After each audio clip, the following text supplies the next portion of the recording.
নমস্কার বন্ধুরা, সৈনিস লাইফস্টাইলে আরও একবার তোমাদের স্বাগত। সকাল সকাল উঠে পড়ে দেখো বিছানার চাদরটা বদলে দিয়েছিলাম, তারপর ঘরটা একটু ঝাড়ু দিয়ে দিচ্ছিলাম।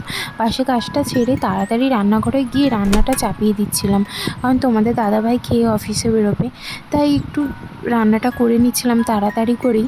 আর যেহেতু আজকে আমরা দুজন খাবো, তাই কম কম রান্নাই করছিলাম। এই পোস্তটা খেতে খুব দারুণ হয় জানো, এটা আমার মায়ের থেকে আমি শিখেছি।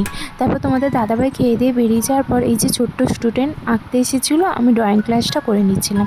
তারপর দেখি আকাশটা মেঘ করে এসেছে, তাই মায়ের কটা কাপড় ছাদে শুকোতে দিয়েছিলাম, সেগুলো তুলে এনে গুছিয়ে রাখলাম। তারপর স্নান সেরে নিয়েছিলাম, স্নান সেরে খেয়ে দিয়ে একটু শুয়ে পড়েছিলাম। তারপর সন্ধ্যেবেলা কি করব, অনেক দিন ড্রয়িংয়ে বসা হয়নি, তাই এই চিরুনিটা পড়েছিল আর কি। এটা কি করব করে আর করা হচ্ছিল না, তাই আজকে ভাবলাম এটার উপরই একটা ড্রয়িং করি। দেখো কেমন হয়েছে আমার এই ড্রয়িংটা, তোমরা কিন্তু কমেন্ট করে জানাবে, হ্যাঁ।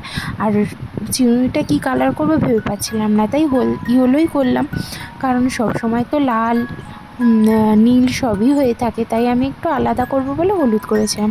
তারপর রাত্রিরে রান্নাটা আমি বসিয়ে দিয়েছিলাম, এখানে আলুর তরকারি হবে, আর এখানে আমি লুচি কেটে নিয়েছিলাম, কারণ ওখানে পরোটা হবে।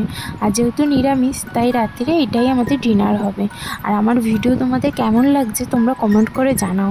আমার ভিডিও তোমাদের ভালো লাগলে আমার চ্যানেলটা লাইক অ্যান্ড সাবস্ক্রাইব করে